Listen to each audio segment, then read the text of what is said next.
Bienvenidos a Rolling with the Punches, y'all. Estoy muy feliz de que estés aquí.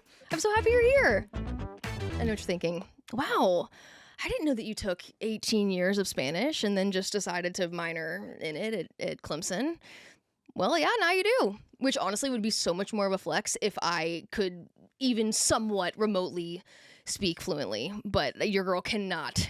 You know what they say, if you don't use it, you lose it. And that is for dang sure. But I am dusting off the old mental translator up here this week because NASCAR is racing in Mexico City, which is way more impressive than the fact that I know how to speak a little bit of Spanish. We crossed the borders with all those haulers, y'all. I mean, we went like to the moon and back to get ourselves to Mexico City. Literally. The numbers on the travel miles are absolutely insane. But how cool is it that we brought the Cup Series, the Xfinity Series, we brought NASCAR to Mexico.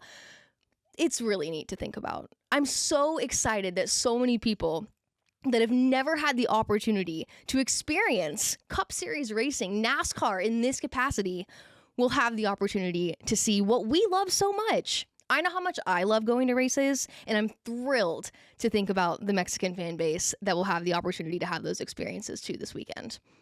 And, you know, in a way to make this about me, I personally am really excited about this event because I came up through NASCAR back when I started in couple of years ago. I was in the international department. I was a production assistant for the NASCAR International Broadcasting Department. So I was, for a lot of years, part of the team that was responsible for getting all the NASCAR content, broadcasts, everything NASCAR related to all of the other countries that watch NASCAR. A lot of people don't realize how many countries around the world consume NASCAR and even the broadcasts live on a weekly basis. So personally, again, to make this whole thing about me, I'm very excited to see the fan base and the fans that I put so much work and effort into cultivating for so many years have this opportunity. Okay, anyways, that's enough about me. This week's interview is with Landen Lewis. And if you're a weekly listener of Rolling with the Punches, you know the name Landen Lewis from my interview with Ron Hornaday, because Landen is Ron's protege, as he calls him. Ron tagged Landen as your next favorite driver. He is without a doubt, the most mature 19-year-old I have ever met in my entire life. Like, his head is so well put on his shoulders that, like, when you're talking to him, I feel like I don't even have a head, you know? Maybe not. I don't know if that made any sense. But my point is, Landen is incredibly impressive, and not just on the racetrack. You look at his racing career, he came up through go-karts, kicked everybody's ass in go-karts, multiple championships, national championships, 8 total titles, I believe, in the go-karts, moves up to Legends cars, and then does the exact same thing. He just kicks everybody's ass in the Legends car. I mean, multiple national championships, 2 North Carolina state championships, dirt championship, road course asphalt. If there is a championship to be won in a Legend car, Landen's got his name on it somewhere. Incredibly impressive behind the wheel. But again, even more impressive just sitting on this couch talking to me. He has a wonderful story that is very, very, very much still being written. He's currently full-time in the Cars Tour, and currently, as we speak, leading the points. 2 wins already this year, notably that big win at North Wilkesboro. You'll hear him talk all about that one. But just a great person to follow, and I'm really excited for you guys to see just how well put together this young man is. He's somebody that I personally am learning from, his ability to balance, but also have such a solid approach to the opportunities that he's being handed right now. So I'm excited for you guys to also, you know, learn a little bit from the way that Landen carries himself. So without further ado, I'll stop yapping. And here is Landen Lewis. Like, I feel like guys can relate to that. Like when your hair gets too long and you need a haircut, and you're like, it just at that point. Yeah, where it just you get in the in between. I don't know. Yeah, you get in the in between. Maybe that's just me thing, but that's all right. I had like one of those unnecessary mental breakdowns yesterday in the mirror where I'm like trying to put my hair up, and then I got like so angry at my hair that I had to like take a step back and be like, it's a ponytail. Stop. Girl. Yeah. Today's a ponytail. You need to just chill out. Yeah. That's funny. But anyways, and that's part of being an adult, I guess. Yeah, no, it's not easy. It's things you have to look forward to that's in one adulthood. Of the things you have to look forward to. Don't worry. It gets better. Yeah. How old are you? 19. 19. Yep. That's right. Yep. Because let's see, I've known you for like 2 years now? 3 Longer years than now? that, 3. Yeah? Something 3 like or that. something like that? It's Yeah. been well. Wild. Yeah. Growing up on me, kid. Feels like yesterday. I was just 16. I know, right? Feels like yesterday It- I was just 16. No, it doesn't. Joey's shaking his head behind It the just camera flies like, don't by, lie to though. them. Like, it just... Don't lie. It flies by quickly. It really does, though. And you've been busy. Like, you've been Well, that makes it crazy worse. busy. Yeah. It just, like, before you know it, blink of an eye, it's like, okay. Yeah, before you know, you'll On be to the 30. next year. Yeah. Oh, yeah. So I'm, like, trying to just, like, slowly take it all in. Yeah. No, I'm just Doesn't kidding. You work. need to pick your head up before you're 30. You have plenty of time before Oh, then. yeah. Plenty of time, but not really, though. Plenty of time. Landon Lewis, welcome to Rolling with the Punches. Yeah. Thank you for having me. Yeah, thank you for being Yeah, here. It's good. It worked out perfect. Yeah, it worked So, out great. I know we just yeah. said you're a very busy guy, so for you to make the time is very appreciated. Very busy, but can make time to do things that are fun. So Oh, try to do good. the best. Yeah. I'm glad you think this is fun because Yeah. we were just talking about how you haven't done a ton of these, podcasts. Right. Yeah, This no, style I of haven't. podcast? No, and like I was just saying, like it's fun to do something like this to kind of break things up during the day. Like you never really get to like leave work and be like, okay, I'm going to do a podcast. Like that's always something to do that's fun and kind of Yeah. break up the day. So Because what do you spend most of your day doing? Now, before, obviously, we know that you drive. Yeah. We know your racing career, but with you being so busy, you can't drive a race car every day of the week. What are you doing? well, aside I from mean, I that? would love to drive a race car every day. That's everyone's goal and dream. But I get up at 6:30 every morning and I get ready to go to work and I drive to Concord and work at Kevin's shop with the late models and help all the guys out every day. So I'm there with them every hour, every minute, and then they pick on me every now and then because today's like today I got a half day. So they were giving me crap when I left today, but just working side by side with them and just trying to help them out as much as possible because Ron has always told me like you have to understand kind of what goes behind everything and how much time and effort, and that makes you just respect everything. So that's kind of part of my day. There's obviously a lot more, but So you're working over at KHI. yes, yep. So What I do you work do over there? Everything, and everything? everything. I help set up the cars. So I help Rodney and Miles set up all the cars and try to just learn as much as possible with that side of it, and try to honestly sometimes give my feedback of what I think we should do. And sometimes we go that direction, sometimes we don't. So I do that. A little bit of fab work, but I'm not great at it. So I try to just stay in my lane with a lot of that stuff. But help with that. We built 2 brand new race cars this year, so I was able to be a part of all that. So.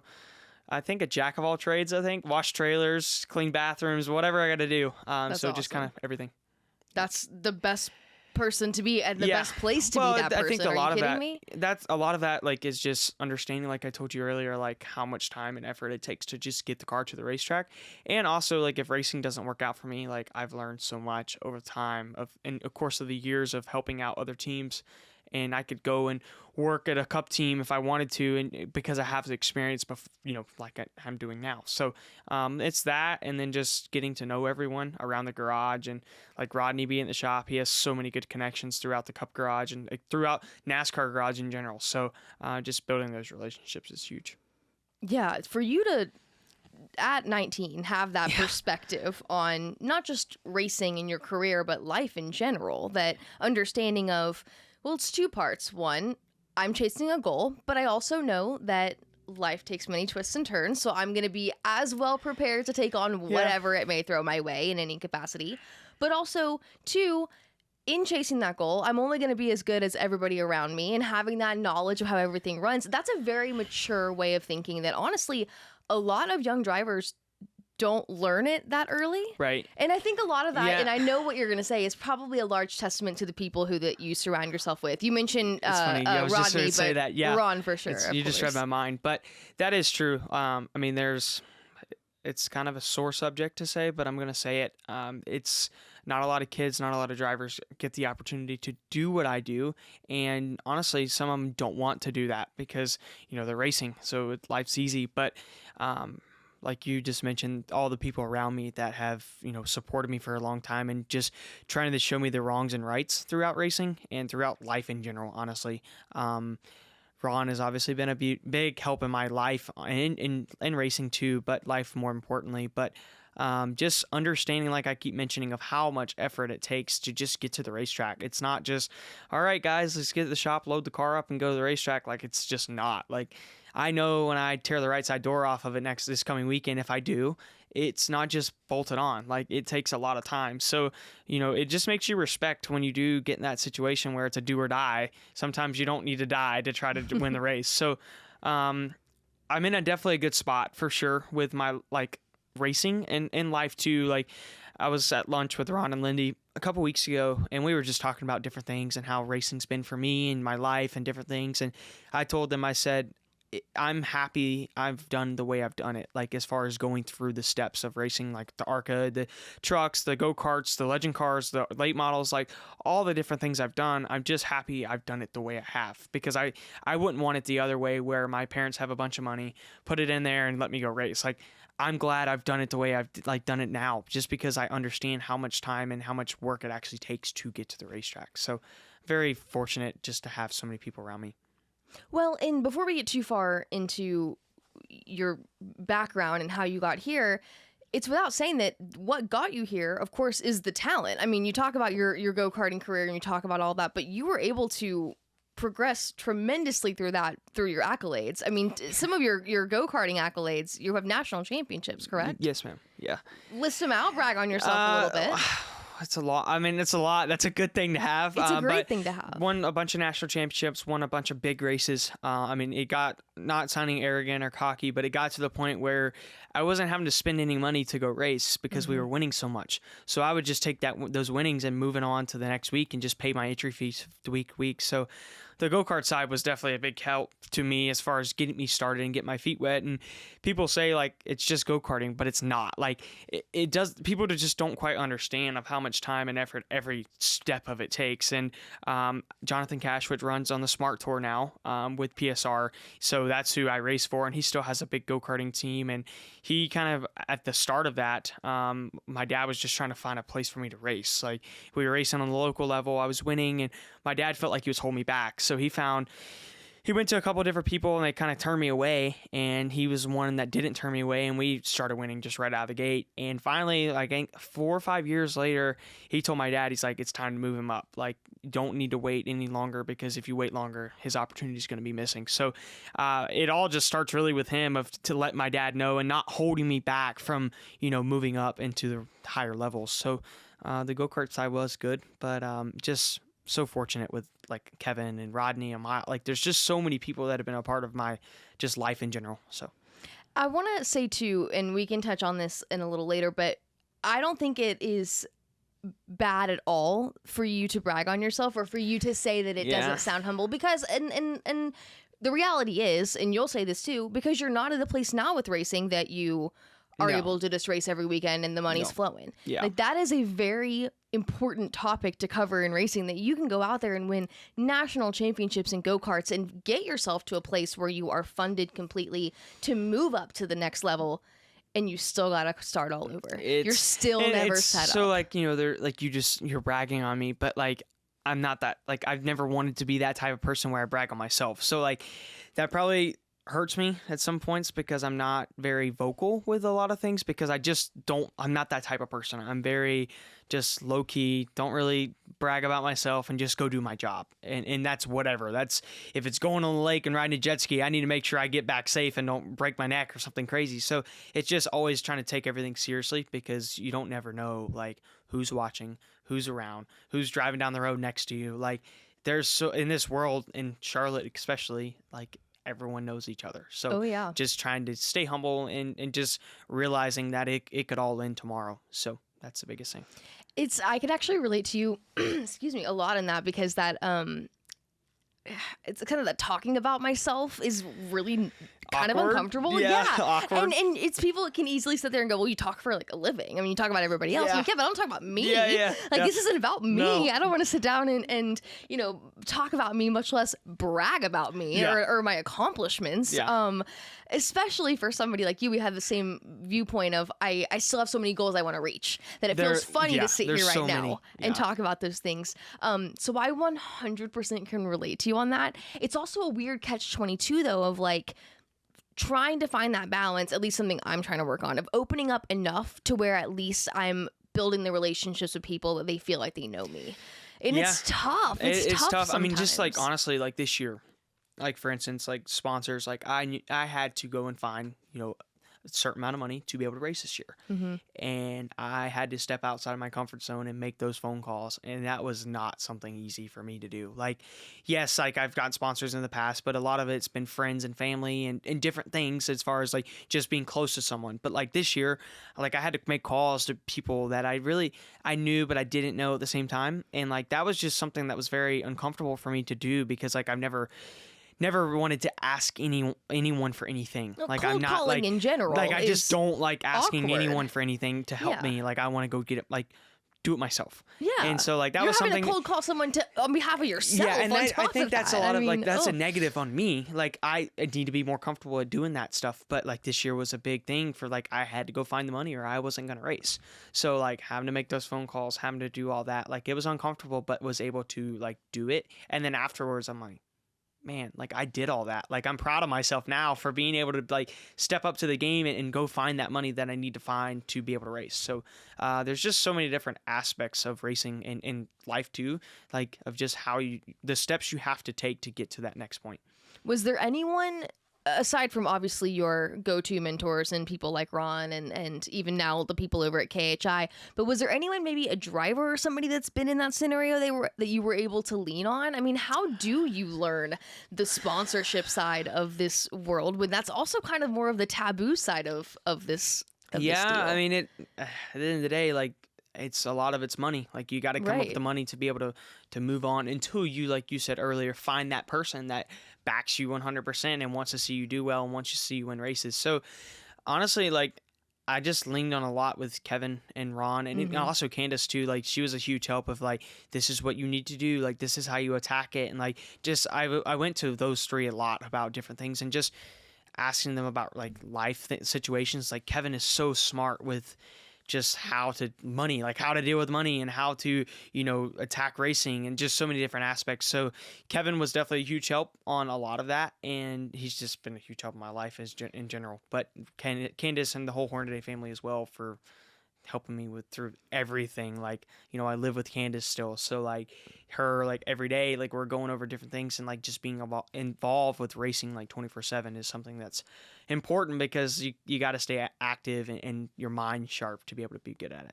Yeah. I mean, when you're surrounded by the Hornadays and the Harvicks, you've got it's a a pretty great good team name. around you. Yeah, I don't Yeah. know who else you really need to reach out to for advice there. But that being said, I mean, you've been part of the Hornaday family really for years now. How you're a West Coast kid, so you getting linked up with well, so actually I'm not from the West Coast. I'm actually from the East Coast. So that people get that mixed up. Okay. So I'm from Ocean Isle Beach, North Carolina. So in between Myrtle Beach and Wilmington. I'm right there. Okay, so I've always known Yes. that, but then I knew that you were living out on the West So Coast. I never lived out there either. So Okay, well, everyone you got me all scrambled. All right, so everyone gets it mixed up. So I'm from the beach. Okay. And I guess I could tell you the story and honestly how Please it do. got started because people don't quite understand.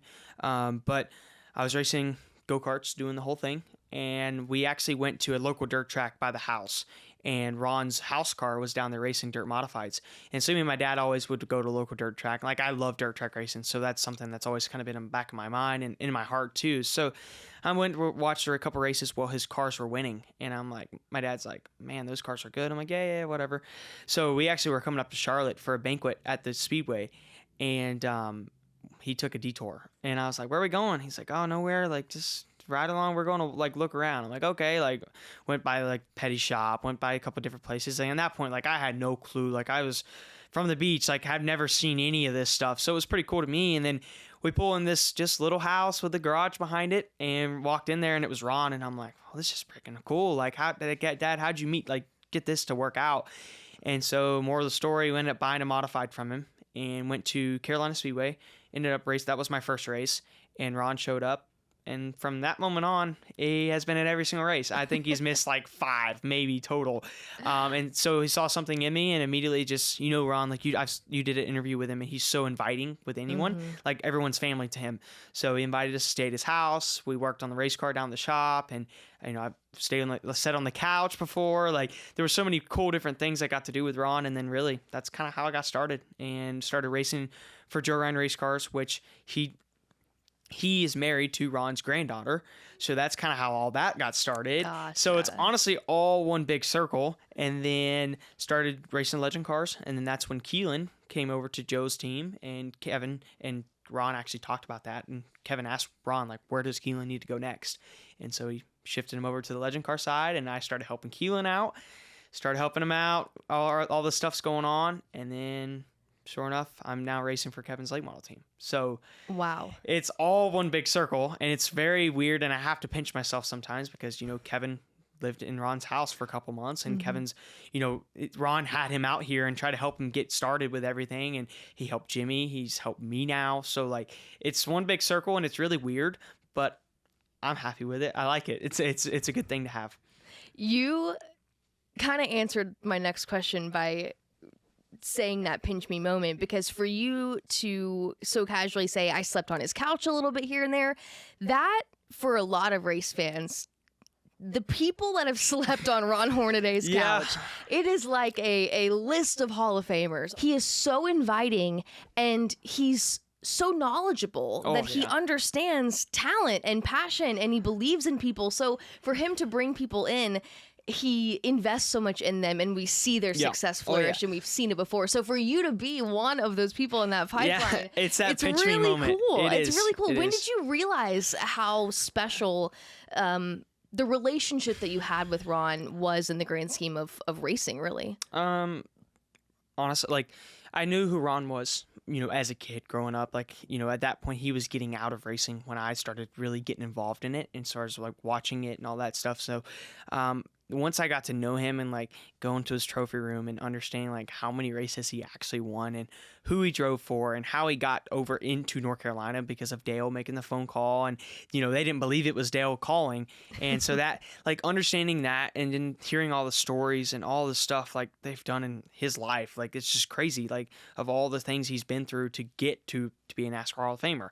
And then I understood the couch, the black couch. I got to sit on the couch and understand like what that couch means. Like the couch should be in the Hall of Fame, like 100%, because Jimmy slept on it, Ross Chastain slept on it, Kevin slept on it, like very good drivers and Hall of Famers as well. So my relationship with Ron is honestly like, it's not scary, but it's like, it's a good thing because like the other day, like I've been struggling on like restarts, and we all know Ron is like the king of restarts. Like we all know that, right? And like I have to back up like what he started with me and coaching me to be the best I can on restarts. And I've been struggling the last couple of weeks and not doing bad, just I think I'm getting outsmarted.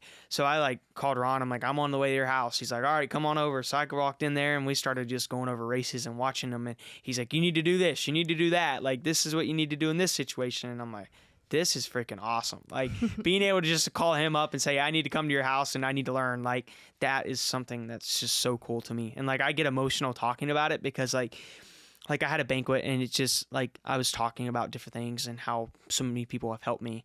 And like after the banquet, like I was like, it is freaking awesome that I get to mention Kevin Harvick, Ron, his whole family.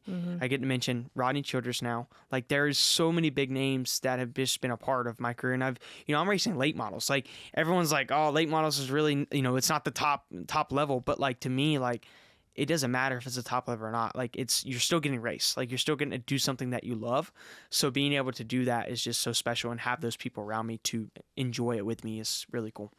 Well, to discredit you by saying you're racing late models would be silly, because you're racing in the Cars Tour. Yeah. You are racing against the best of the best when it comes to late model stock short track competition. racing, honestly. Truly, yeah. I mean, it's fabulous. And what you did most recently in Cars Tour by going out there and winning at Wilkesboro was huge, because you talk about your relationship with Ron. And if anyone's been following Ron or really just your career, or I guess ARCA East, ARCA West, any of that, they would know who you are.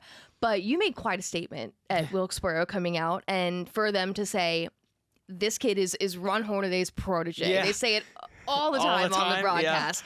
Yeah. That is, as you just noted, a huge stamp of approval right there. And then you followed it up by going out there and getting that win. What do you remember just from that event as a whole, and how big that was for you and just catapulting you to the next, phase of this late model competition? Well, I mean, first off, like we know, like you just mentioned, yes, car store racing is, in my opinion, the hardest series right now on the East Coast. Like, it's insane of how competitive it is. I mean, from first to second is like nothing, and then from first to 20th is like a tenth off each other. Like, where do you go to get that type of competition? Like, it's super hard. And you hear everyone say that. Corey Heim just said that last week.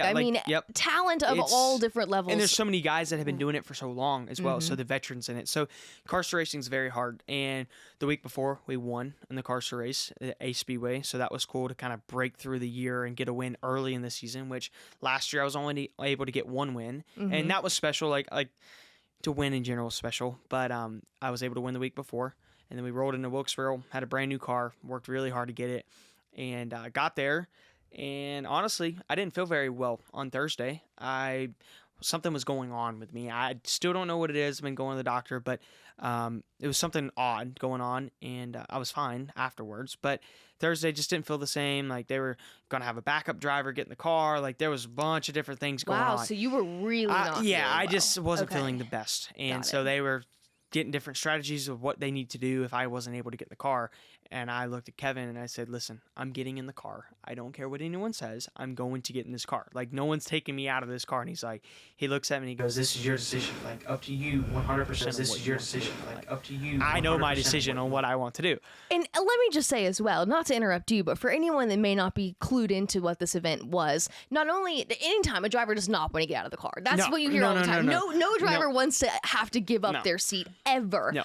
But on top of that, this is a tentpole event, a flagship event for the season, for the series. Cars Tour is racing on a Fox network for the first time ever. This is the biggest event of the year for Cars Tour. Yes, 100%. So just to add an extra layer. Yes, of well, that, what and also, looking too, at. we were 2 points out of the points lead as well. So, like, if I would have missed a race, there's no way I would be leading the points right now like I am. So I knew that was on the line as well. So rolled in Thursday, really fast in practice, really happy with my car, like unloaded right off the trailer, like really close. And we worked on it. And then on Thursday night, like, we mocked up before qualifying and did a qualifying run. And it was like 2/10 clear of the field. And I'm like, all right, guys, I cannot screw this up. Like, my car is this good. Like, I cannot mess it up. So went out to qualified on the pole, and I was like, this is awesome. Like, just being able to qualify on the pole at North Wilkesboro was special. Like, yes, Fox, yes, Car Store, like 100% that's big, but being able to qualify on the pole at North Wilkesboro was even more special because of the history of that place. Like, it's insane of how many people in, like, I'm looking at this board, and pretty much I could probably name all those that have raced there. So that was pretty special. And I was able to ride home with Rodney that night. He took me home, and it was just so cool to be able to like, man, this is freaking awesome. Like, we're on the pole tomorrow, and, just bouncing different ideas of, I'm like, what do I need to do? Like in this situation, how do I not screw this up? And he looks at me and goes, you just need to drive it. Stop worrying about the stupid stuff. And I'm like, all right, sounds good. I like this. Sir. Yes, sir. I'll go do my job. So I went to bed that night, and I'm like, it's funny because I tell people this all the time. When you have a rough day at the racetrack, you go to bed wondering how you could be better and what do you need to do to be that much better to be able to get back like closer to the front. Well, I went to bed that night thinking, how do I not screw this up because my car is this good? And so, like, when you just go to bed on those times, like that time of night, and you're wondering that's always a good thing. So I went to bed that night. I woke up the next morning. I felt perfectly fine. And I'm like, all right, I'm ready to go. Rodney picked me up. We went to the racetrack, and it just worked out and led every lap and took the points lead and walked away with the win. So it was good. Led every lap. Yeah. I mean, that you guys went out there, you kicked ass that weekend. It was good. From being on the pole to leading every lap. You mentioning the history of Wilkesboro. Describe the ride to that victory lane. Being on the elevator, just the entire post, everything. How do you describe it all? Well, it honestly started with on the front stretch doing the victory lane, talking to Caitlin, like that was pretty cool. And then Piper, which is like a little sister to me. Kevin's kids are like really close to me, and I'm really close to them. And she comes running up to me, and she's like, and my nickname is Nino. I don't know why. What? Nino, Nino. Nino. I don't know why. That's what they call me. But she runs up to me. She's like, Nino, can I get in the car and ride with you to victory lane? And I'm like, yeah, sure. Like, don't sit down because you're gonna burn your butt. So like, do not sit down. Hold on to this bar. Yeah, just sign this waiver. I'm not responsible for anything that happens to you. So everything's good. Like, track's good. Okay. So she gets in the car and I'm riding around around the racetrack and all the fans are like waving at her and she's waving back at them and I'm like, in the back of my mind, it started replaying of Kevin at Michigan when he won and Piper got to get in the car and ride around with Kevin and I'm like, this is freaking cool. Like, I'm able to be that person for her where she still can ride to victory lane with someone. And that was, I thought was really special, like for me. So that started off the specialness. Then we rode to the elevator and I was like riding up the elevator. And honestly, I wish I would have took more time to like enjoy it because like afterwards I'm like, that was pretty cool to be able to ride the elevator that so many people have been able to do, like, you know, veterans of NASCAR. And I wish I would have taken more time, honestly, to really soak that part in. But everything just went so fast. It was hard to. But I wish now I got one more chance to go do it at the end of this year. So next time, if I do win this end of this year for the championship race, I will take more time riding the elevator because I just don't think I soaked it in enough, to be honest with you. But I don't know how you could have. I mean, there's so much going on. It's just a lot going on. That's the hard part. I mean, Yeah. the fans, the media. Like, I mean, I did so many interviews, and I'm like, well, this is awesome that I'm doing a lot of interviews, but I also need to, like, I want to take time to enjoy, like, everything else. So. And for you as well, in the series that you've raced in, at the tracks that you've raced at, that crowd was unlike anything that you have had the opportunity to be in front of. So I don't know, for you to even have had the time to understand Piper's involvement, being there and seeing it all, I'm glad that you were able to take that in because the elevator ride, like you said, you have more opportunities to do that, but that really is something special. Yeah, that was probably the most like coolest part of the whole thing was like having Piper ride with me, enjoying that moment, and like just like I told you, realizing that like she used to do this with her dad. Now she doesn't get the opportunity to because, you know, she still does when Kevin races, but he doesn't race in the Cup Series anymore. So he's not racing 36 times a year. So being able to kind of take that spot a little bit and kind of like give her that, like, I want to go ride with Landen and ride around to victory lane, like that was super special for me. And like, honestly, I got a little emotional thinking about it because like, it was just so cool to be that part and be in her life like that. So that was cool. And another thing that was really awesome, and no one knows this, but I'll tell everybody. So after the race, I'm covered in champagne. I stink. I'm like, if I get pulled over tonight, I'm in trouble. So I'm fortunate enough where I was able to go to Kevin's motorhome and change before the race and then after the race.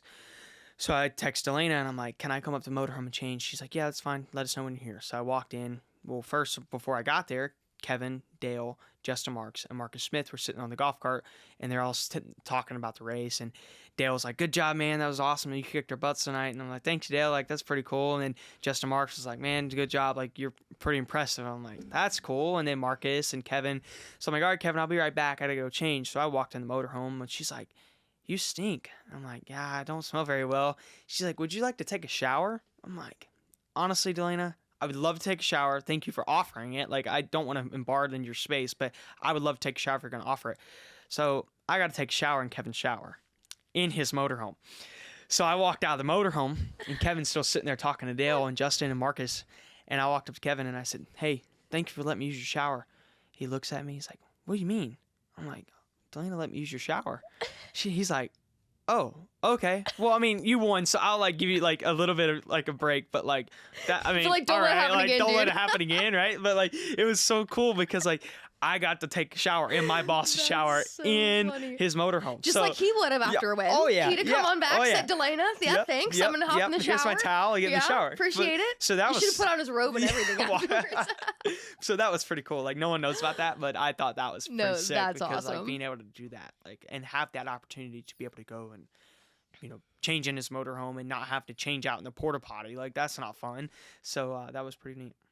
A lot stands out to me in that. It's the moments like that that are truly the career moments because you have these, like you said, on-track moments or you're riding the elevator or you're doing the burnout or you're doing the interviews. But at least in my ability to relate, some of the biggest career reality moments that I've had are just in the little things. It is seeing my name on the call sheet that says talent next to it. Or it's like you said, it's going to the motorhome to shower after a race and not The you know, porta potty. riding Stinky home Yeah, or riding. yeah. It's those small things on the side that actually kind of really stand out the most. stand out to Yeah. you, and Oh, I'd that's when agree. it sinks in that you go, okay, I'm working my way through. These are these career milestones for me. And so I love hearing you kind of say that and relate to those, but also to brag on you a little more, because I know that you won't do it. And I think it's important that it stands out for you to talk about even just the way that Delana and the Harvicks have embraced you, but also Piper. Like, that says a lot about you. It's not just that Piper wants to ride to victory lane. It's just she's proud of you. I mean, the relationship that you've built with these people, like that right there, I think says a ton about that part you. of it's cool, but like I'm telling you, if me and Keelan were in a race together,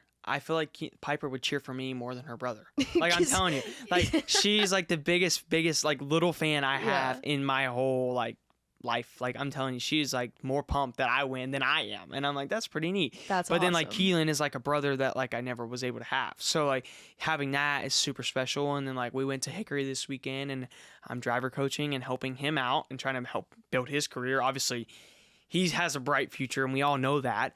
But being able to kind of help that, and Kevin trusts me enough to be able to help him, is pretty special as well. So tell me a little more about that, because we talked about that a tad before you came in here. I know that's what you're getting ready to go do today. You driver coach as well on the side? I have multiple jobs, but so I do that as well. Like, so Joe Ryan, obviously I raced with him for the Legend Car stuff for a long time, and so he has me and Carson Ferguson out there helping out as much as we can. So we're driver coaching SVG, Scott McLaughlin, Bubba Wallace, Keelan Harvick.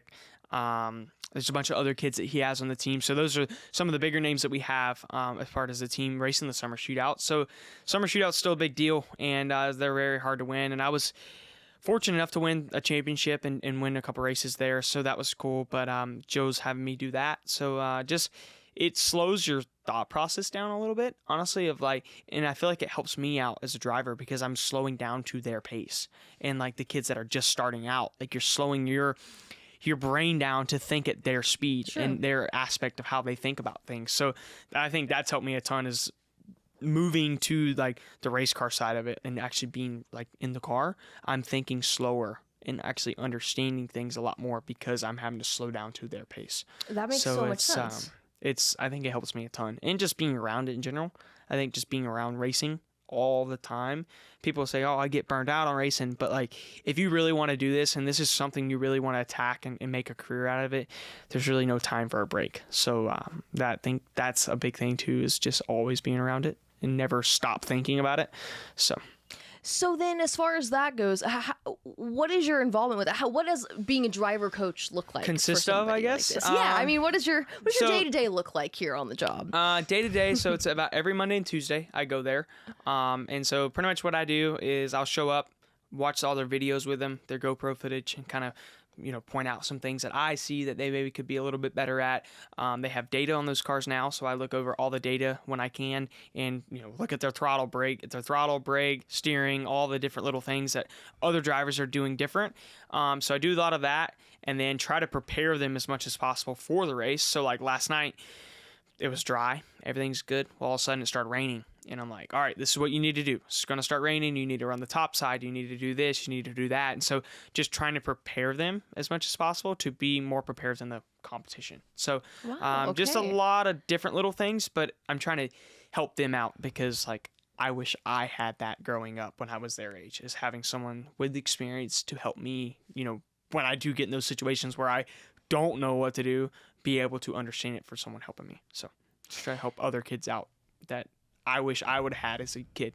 So yeah, I mean, that's a huge help to have somebody. It's like watching film. Truly, it's what you're doing. To be able to sit down each week and have someone just analytically help you break down the things you did right and could have improved on. 100%. It's huge. Yeah, it's definitely huge, and just having that support, I guess, from me or whoever to kind of like, all right, this is what I did. What do you think about this? And, I'll be like, oh, I don't think that's a great idea, or I think that's an awesome idea. So having someone to bounce ideas off of is also having a second opinion, pretty much, is just always better than just one opinion. So that's something I wish I had growing up as a kid. I just went out there and raced and kind of just did my thing. But I tell all these kids nowadays, like, I'm only 19, but I feel like I'm 30, but ancient, right? Yeah, Oof. I feel old, but I'm not that 30. old. Yeah, but I tell these kids all the time, I'm like, you guys don't understand how many like good opportunities you have and how many good people you have around you. So like I try to make them understand, like, take advantage of this point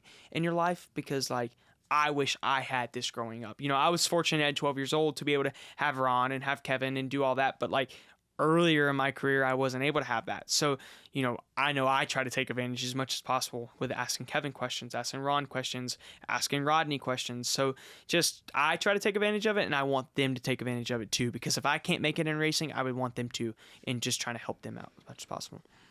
The way that you're responding to this is really kind of answering any question that I would have had, because it would be easy for somebody to say, well, you're 19 and you race late models, and you don't, like, how are you going to sit down and coach Bubba Wallace? Or how are you going to sit down and coach SVG, you know? But the reality is you are a sponge for the people around you, for Kevin Harvick, for Rodney, for Ron. And those guys, it's like getting to spend time with you is like getting to spend time with all three of them in one, because you really have devoted so much of your time to just learning everything that you can from them. And then on top of that, your passion is not only learning, but then turning around and investing in these drivers. So I think anybody that doesn't see what you have to offer in that regard, even to a driver that may have more experience, would be naive. And it's just really interesting, because that was one of my first questions, really, was how do you come to a driver that has, way like more 100%, experience than you? That is tough. Like, Bubba, he's in the Cup Series. SVG's in the Cup Series. Scott McLaughlin's racing IndyCar. So yes, they are way higher than I am at this point in my life. But also, I'm trying to like help them with things I've done in the the past, as far as Legend Car Racing, something they've never done. So I'm helping them, but then they're also helping me on the backside of it, and I'm building that relationship as well with them. So if I ever need something, like if I'm going road course racing, I know who I'm gonna call, right? Like I'm gonna call SVG and like, I need help, and I know he would help me because I've helped him. So just building that relationship is super important for in the future moments. Yeah, you were building like an artillery of people, of a team. Yeah. Like, oh my gosh. Well, it's just all about, at the end of the day, it's to make it. I feel like it's all about timing and who the people you have around you and the people you put yourself around. So I'm not going to put myself around some cocky, arrogant person. I'm going to put myself around someone that wants to help me, and I will help them whenever they need it. So just trying to surround myself around the best people I can. And you are doing it the best way, because you hear that so much in this industry of it's all about who you know, and it's all about who you surround yourself with. And yes, but it's really, if you're doing so in the way of how you can learn from each other 100%. And what you have to offer each other and the relationships that you can build. And it's not about who you surround yourself with that, like we talked about earlier, may have the biggest pockets or may have the biggest bank account to help you in the long run. It's really, that's great, but the knowledge that you can gain from certain people in this industry is worth more than any just check like, if I wanted to go and work in racing, as far as be a underneath guy or a mechanic or a crew, whatever I wanted to be, a spotter, like whatever I wanted to do, like Rodney, for instance, like I could call him and be like, hey, what do I need to do to get to this step? And he, I feel like, would help me get to that point. So like, again, it's just the building relationships part. And like, another thing I do is I spot for Keelan when my spotter can't spot for him. So like, I do a lot of different things, but again, it just helps me, because like I understand like what the spotter sees when I'm out there racing, what my crew guys are thinking when I'm racing. So like, understanding kind of all the areas of racing is important. It's having that knowledge, which is going to set you aside from so many other drivers just because of that well-roundedness. But that knowledge also shows your drive and your passion and your willingness to be a team player, that I think whoever you work with in the future, that will translate, you know, and that will only make you stronger just from a team environment, because it's like any teammate that knows that you've taken the time to want to learn what they're having to go through to find success, immediately the respect level has just risen from there.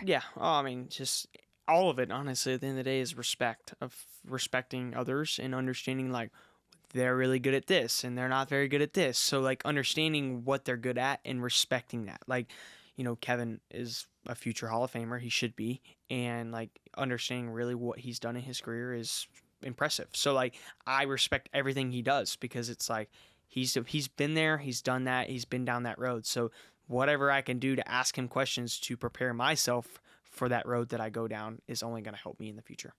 So Obviously, being a full-time driver is the goal. yeah. But if that doesn't work out, what parts? I mean, like we just said right now, you do it all. Is there a job right now that you do that you really tend to enjoy more than the others? I mean, obviously, I would like to race full time. You know, Of that would be course. everyone's kid's dream, adult's dream is to race full time and just, yes, worry about racing. But like, I'm at the point right now where like, yes, I'm 19 years old. I have time to be able to still make it. But like, people take this the wrong way, but I don't really understand why. But I'm gonna say it is like I've said this in a couple interviews. It's like if it all ends tomorrow, I'm happy for what I've done and where I've gotten in a short amount of time. And it's not meaning like I'm happy with late model racing. And if I ended up staying in late model racing, that'd be it for me. Obviously, I want to make it to the top 3 series. Like that is my goal. But I'm still fortunate to be able to be in the situation I'm in, and I cherish every moment of that because you just again never know when the last moment is. Like next weekend I might go race, and then the week after that I'm sitting at the house. So like you just never know when that situation comes around. So I just try to cherish every moment, just like this. Like I don't know when my next podcast could be. It could be never. So like understanding that and just trying to take it all in and understanding like it could all in tomorrow. I think the second layer of that too is just that to me says that you've given everything. Like you have worked. Yeah. You have given. I mean, there's so much more. Like and 50%. I feel like yes, I give 150%. I try as hard as I can with everything I do, but there's always more you could be better at. Like, of course. And Kevin's been a huge help with helping me understand that. Like, Keelan will come in and we'll qualify on the pole, and Kevin will be like, what? How was it there? And he's like, perfect. And he'd be like, no. Was not perfect. You can never be perfect. There's always something you can do better at. And like I've really sat back and tried to understand that as there like, even if I qualify on the pole by 0.2, there's always something you can do to be, 0.3 faster or 0.4 faster. So understanding that you're never perfect. You can never be spot on at everything you do. So just trying to maximize that and putting 150% into everything you do and just trying to be the best you possibly can is a big thing in my life. And I try to do. So. And just knowing too by operating like that, like you said, heaven forbid it all ends tomorrow, you'll be okay because you knew that you gave it everything you had and because you were always searching for the next thing. Yeah. It's like a twofold. Like you have to always be looking for the next thing to give to know that you've given it your all. Yeah, 100%. Like you have to keep looking. I don't know what next year brings. Like, right now, like I'm racing late models in the car store and we're leading the championship and all these things are right and they're going good for me and I'm winning races. Like we should have won last week and that would have been 3 in a row. Like that things are going right now, but I still don't know what next year brings. Like right now I have nothing on the table. So like every single week is a fight for my life, a fight for my career, a fight for my future. So like I understand that like I have to put everything I possibly can in right now to be able to get to that step that I want to get in. And when I get to that step, I still have to put the effort in. But right now it's so important to be able just to get there is the hardest part. So. This might seem kind of a random question, but when you were talking about people that you surround yourself with and you work with in the day-to-day, somebody that has come up, and I don't know if it was Ron mentioned this or who, but Josh Berry is somebody that I know that you kind of have. He's another one. I mean, I could text him right now about a question that I have with anything and he'll help me. And, like I need to call him because I need help when we go to Hickory for the 50,000 win race. That's a big throwback race, which is super big for late model racing. So like I can call him right now and ask him and he will be willing to help me. So that's another one just won a cup race for Wood Brothers. That was pretty cool. And then he's obviously one of the best arguably in late model stock racing. And so he's another one. Like, again, there's so many good people that I have around me that I just try to use and take advantage of because not every kid has this opportunity. So, well, and that's why I brought up Josh was because some of the other names, and he's one of those too that like had to fight for everything as well. Exactly. And he was in the good point. Like he was in the perfect spot. Like with Dale. Like Dale saw something in him and wanted to help him, and he was in the right spot at the right time, and it worked out. Very similar career trajectories I see in the two of you. Yeah, in the sense of just it's funny you say that. Yourself with. It's so funny you say that because 2 years ago he was racing for Kevin, doing the late model stuff, just kind of here and there. That was when Kevin retired and he was going to the 4-car, and Rodney was obviously the crew chief over there, and they needed time to get to know each other. So Kevin's like, perfect. you jump in my late model, Rodney, you come crew chief it, you guys can build a relationship that way. And I was able to work on the car and being around through that whole thing. And Josh came up to me and we were working on the car together one evening, and he looked at me and goes, you remind me so much of myself, trying to do everything I can to get to that next step. He's like, keep doing what you're doing, and whatever you need help with, I will be here to help. And I was like, that is freaking awesome. Like, what a compliment. Just having that person to come up to me and say that, like, and at that point, like, he was just starting in the Cup Series, and he ran a couple races for Hendrick, so that was cool. But like, having that type of person come up to me and say, you remind me so much of myself, was pretty neat. And you are the kind of person that understands too that having somebody like Josh, who's had the career that he's had and the hard work that he's had, come in and tell you that carries so much more weight than 100%. like a multi-time champion that has a million wins but just didn't have a similar path to come up and say, you remind me of me. It's just the way that he had to work so hard to get to where he is, and the way that it worked out for him. He what's the word for that? He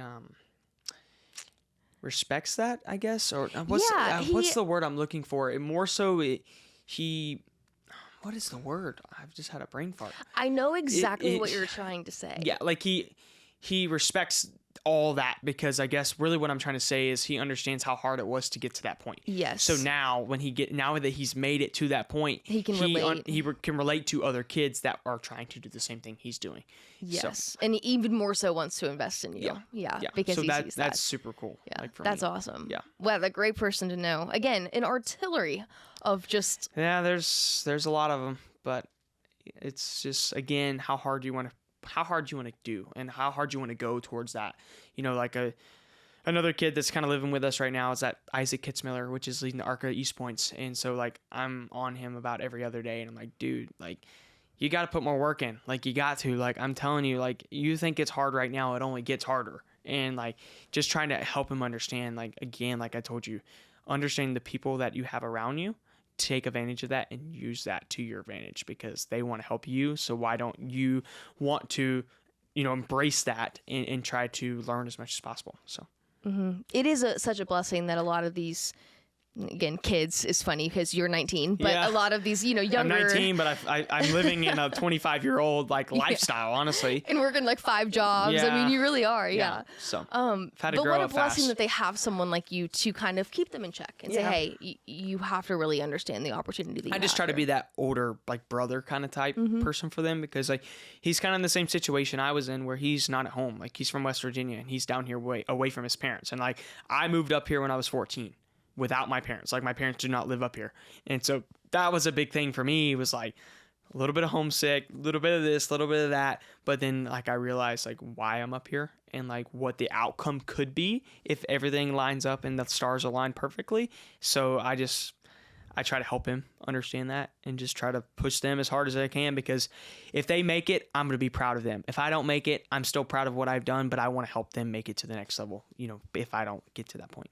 So I think that's something we glossed over a little bit earlier. We don't really have to delve into it too much now, but I think that's a little bit where the confusion came from in knowing where you lived and where you came from. Because I knew you just, I don't want to say left home and moved in with the Hornets, but that's kind of what you Pretty did. much I mean, what I did. knew that like when I met you, I guess I should say, when you were running ARCA East and West, you were already fully a member of the Hornaday family, I was living with them wherever they were living, East Coast, West Coast, wherever it was. So for you to say that, it really does put it in perspective. 14 years old to leave home and fully commit to racing. Yeah, it was tough. It's tough. And it was tough for my parents as well. Like, my mom for a long time had not problems with it, but just had a hard time understanding it, because like, her baby boy just left the house and he's gone and he's not coming home from school every day. Like, he's away and he's having to make that phone call like, hey, how's your day going? So that was tough on her. My dad on the other side was kind of like, sending you off to school, like, go have fun. Like, this is real school. Like, this isn't books. Like, this is life school. You're chasing a profession. Yeah. I mean, so at 14 my dad was a big old. help on that and just pushing me to go and do it. And like, he's like, I wish at your age, like at my age, he would have done that. Like, he wishes he could have done that. And so like, he tried to push me and was like, all right, you're going to learn real life stuff, not books. Like, yes, I would love to go to college, but like right now, this is way more than college. Like, You're I'm in race learning car life school. things, like big life, big boy like lessons. So My mom and dad have been supportive through it all. And again, moving away from at 14 years old was not easy, but still here, 19 years old, still going strong. So it's been good. And way more mature and knowledgeable than so many 19-year-olds that I know that have been in school. So Yeah. to your point about learning life skills, yes, you are learning so much from the people that you're surrounded with and the way that you're living your day-to-day life now. Yeah. You have to. At the end of the day, this is a grown-up world, like grown-up business. So like, it's not easy. You know everything that you, I don't want to say gave up, but everything that you put to the side by embracing Which and is chasing not racing easy. at 14. I mean, it's not like you didn't go to prom. You know, you don't get to hang out with your high school friends after school. You don't get to do this. Like, that's tough. But again, like the outcome in the bigger picture, if it all works out, is so much bigger and so much special, like so much more special as well. Just understanding that. So. All right, Landon. Well, before I let you go, I have a segment that I do with all my guests. Okay. It's called Long Story Short, because you do know me, and I'm the Yep. queen of being like, well, long story short, and then it's Yep. never, short. So that being said, your answers, feel free to make them as long or short as you want. That is totally up to you. 3 questions. First question, when was the last time that you cried? Oof. North Wilkesboro. Yeah? Yep, that was the Post-race? last one. Yep, when I got out of the car, I was crying. So, Yeah. yeah, that was probably It's a the good last time. reason. I mean, I'll let it winning in the slide. biggest state, that was, we'll let that one slide. Yeah, fine. If Yeah. you're going to cry, I Yeah, guess. that was That's that was the fine, last yeah. one. You which cried was in a front of special all one. those people on Yeah, TV? well, it was under my helmet. Embarrassing. I had to wipe the tears before I took the helmet off. If you Oh, watch, yeah. I had to put my shirt up. I had to wipe the tears out because. No, I'm But, only yeah. messing with you. No. That's awesome. Yeah. Awesome moment. Yeah. If you hadn't cried, I'd have been like, look at this serial killer. Yeah, Look at this why are you kid. so serious? Not even a tear? Yep. Yeah, he doesn't want it. That was probably the last Yeah. time. Yep. No, that's That was awesome. special. Yeah. All right, well, maybe then hand in hand. And if this is the same, I implore you to maybe pick a different answer. Okay. When was the last time that you did something that you just remember feeling an immense amount of pride in what you accomplished?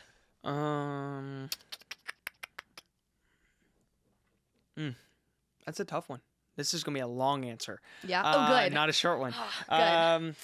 Well, I mean, probably this year, honestly, just being able to race full time with something and not having a partial schedule. That's probably something that I'm pretty proud of. And then obviously winning 2 races in a row, that was pretty special. And having a shot to win a 3rd race in a row, which is very unheard of with the car store, before leading 85 laps and something breaking. So we were close, but we didn't get to it. But I'd say that's something I take a lot of pride in. That's a great answer. Yeah. Because to your point, it's not just a moment. It's this idea that now you get to take on this season with an entire different perspective. Yeah. You don't have this piece of you that's also worried about Yeah. what's going to happen week to Well, week. You I get feel to like that's embrace a it big fully. thing too. Like with my career and how everything has worked out, everything has been so last minute. Like, you know, I get an ARCA ride. It's, you know, we're going to Bristol in 2 days. Better be ready. Go race. Like, and then the truck deal that I had last year at Martinsville with, you know, Hattori and doing that, like that was literally a 2-day turnaround. Like Johnny Sauter was supposed to race it. They called me. They need a driver. I went there, fit in the seat that night, left the next day, went to Martinsville. We qualified inside the top 10 and had a brake failure. But like everything I've done is so last minute. So You know, like, here's your big break, kid. yeah, like It's happening finally, tomorrow. like, and even last year, like I had a partial schedule and like I made so many mistakes because I was racing for everything that I had to try to like prove to everyone that I could do this. And like Kevin came up to me after last year race, I destroyed the car, terrible, like it was a bad race. And he looked at me, he goes, "I don't know who you're trying to impress, but you're not impressing me. So you just need to go finish the race. Like, just go finish. Like, I know you're good. I know you can win races. Like, I'm not having you in the car to, you know, destroy it. Like, I know you can do it. So, like, don't try to impress me and make me to be proud of you. Like, don't." And I'm like, okay. So I went the next week and we won. And I'm like, oh, all right, we're good now. Got He's it. like, now I'm Yeah. impressed. Like, he texts me, he's like, now I'm impressed. And I'm like, oh, okay. So just knowing that I have a full season and I have a race next week and the week after and week after that. So just not making those stupid mistakes that I made a lot last year. That's huge. yeah. Yeah. Yep. All right, final question. What's one piece of media? It can be a song, a podcast, I don't know, website, show, movie, literally any piece of media that you would recommend for our viewers to check out? Something that you like that you would recommend? I mean, obviously this podcast for of sure. course, because That's it's the your number favorite. one. Yeah, that's the number one. So we're gonna I give him knew that. you were my favorite. We got to check out this one because I need to watch more videos. I have watched some of yours, so thank I you. need to watch more. Appreciate it. And then obviously like my boss's podcast, I think is pretty good. Oh, that one's fine. I think that one was fine. I mean, yeah, it's on a big stage, but okay. Yeah, we didn't. Yeah, no, that one's good too. yeah, that was but good. yours definitely. We gotta watch it. So. Have you ever checked out the Dale Jr. download? Yeah, I mean, I have.